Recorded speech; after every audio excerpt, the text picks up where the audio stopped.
Welcome to the Solid Signal Podcast for the week of March 9th, 2015. It's actually March 10th as I'm recording this, and the interesting thing is that I did actually record a podcast yesterday. I've already gotten a couple of questions from people saying, hey, where's the podcast? Is it gone? But it isn't. I recorded it yesterday, and I just got to tell you, I didn't like it, and I thought I would do it again. I thought it was a little bit too hard to understand, and I think I'm going to take a second bite at it, see if it works a little better this time. The subject is digital over-the-air broadcasting and whether or not you need an amplifier. And my goal is to try to make this as simple as possible. So in that spirit, the answer is probably you don't need an amplifier. What you probably need is a bigger antenna. Let me explain. Digital broadcasting and traditional analog broadcasting are really not that different.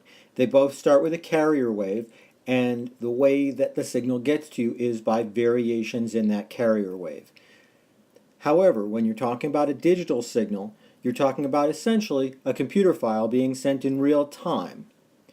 And that means it can have error correcting information, and it can be made up of ones and zeros, meaning that it can be a lot easier to tell whether or not that signal is there, and because of the error correction, it can be easier to deal with problems that do arise during broadcast. Now, from a scientific perspective, what this means is that a regular analog signal actually responds better to amplifiers than a digital signal does. Why? Because a digital signal, it basically is there or it isn't. Or to be more precise, and this is where my podcast started to get a little bit wonky last time I recorded it, with a digital signal, it's either overcome by the noise around it or it's not. Signal-to-noise ratio is much more important with digital signals than it is with analog signals. And an amplifier doesn't help signal-to-noise ratio.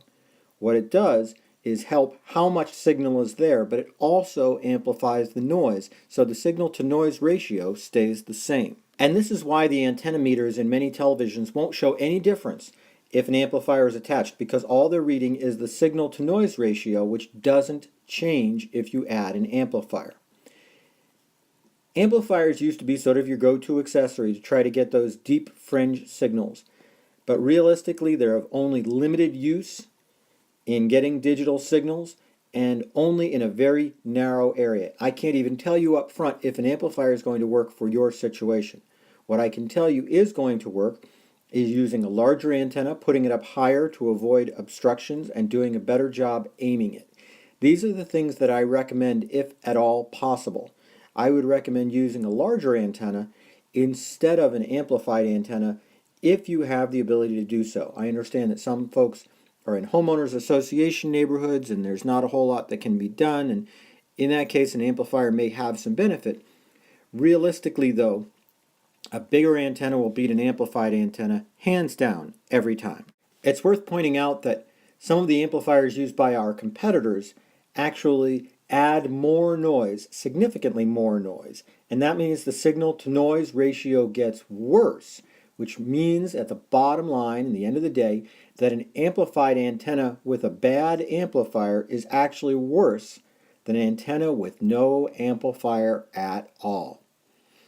If you add an amplifier and things don't get better, take that amplifier out. If you're using an amplifier and you're not satisfied, try taking the amplifier out and see if it actually gets better. Like I said, there's a lot of bad amplifiers out there, unfortunately. The next logical question is, why do we sell amplifiers at all then? Because they're not a complete waste of time. An amplifier will help compensate for a long cable run, and also it will compensate for using more than one splitter to try to use that one antenna and help it cover more than one television. Amplifiers are still perfectly useful for that purpose, and as a result, we do sell a lot of them. I just wouldn't put in an amplifier if you're not using a splitter or a run longer than 100 feet. If you do put in an amplifier, use a decent low noise amplifier that's going to work for you. The noise figure on almost all our amplifiers is shown at solidsignal.com. Well, there you go. I hope that was a little bit easier to understand. Have a great week.